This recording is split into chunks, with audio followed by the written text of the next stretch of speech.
The hardest part too is once you kind of get on that straight and narrow, finding out how much latitude you have, right? Some people they may not be able to do dairy afterwards. Some may still have to be grain free. They can't even do rice or oatmeal, right? So some people they got to be a little bit more tighter on their diet. Some can be a little bit looser, and it's harder. The hardest thing I think is with kids because kids. I mean, I have a 2 and 4 year old boys, right? And most kids their age eat like crap. It is just like absolutely mortifying to see how most kids eat, and normal and typical are two different things, right? So people say, I want to be a normal kid. I want to eat like a normal kid. It's like, no, you want to eat like a typical kid. Like normal 60 years ago was a totally different diet than normal today, right? 60 years ago, everything was mostly organic. Kids ate relatively, whole foods. And there wasn't all the GMOs and all the crap and all the excess omega-6 fats and trans fats. And people were eating good proteins in every meal. And we had actually home cooked meals and home cooked dinners. That's totally different today, right? And so typical and normal are two different things. Yeah, not many seed oils or non-existent seed oils. Or go back a little further. Go back 5,000, 15, 20,000 years in the United States, even just a few hundred. You read the Native American stories. I mean, those kids were eating bison.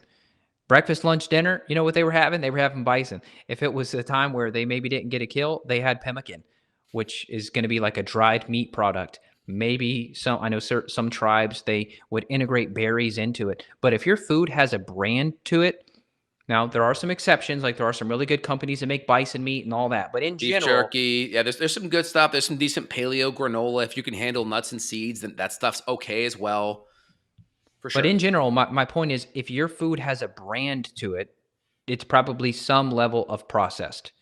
Now, if you Correct. say a farm, like a farm name, I don't consider that a brand. I'm talking like Kellogg. That's a brand. If your food has a brand to it, it's probably not something good. I'm not looking at the brand of my wild blueberries. I guess technically they have a name or a store, but they're blueberries. So you Mhm. just got to think simply. And as you mentioned, long term, there may be dietary changes, but overall, I think a lot of people can get back to foods that they previously avoided or were previously afraid of. Not to mention people that are afraid of meat. So many people are afraid of red meat.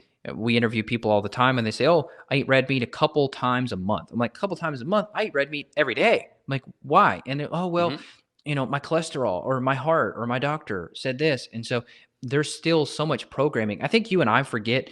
Now, I know you have TVs and you probably have some exposure to this, but in general, I don't have any exposure to pharmaceutical ads. And so I forget just how much indoctrination and programming of dietary information people have. And so part of the art of what we're doing too is just removing any of the historical programming they've had about certain foods. I think some people Yep. freak themselves out so much. They've been told a certain food is so bad for them. They go into it thinking if I eat this steak, I'm going to have problems.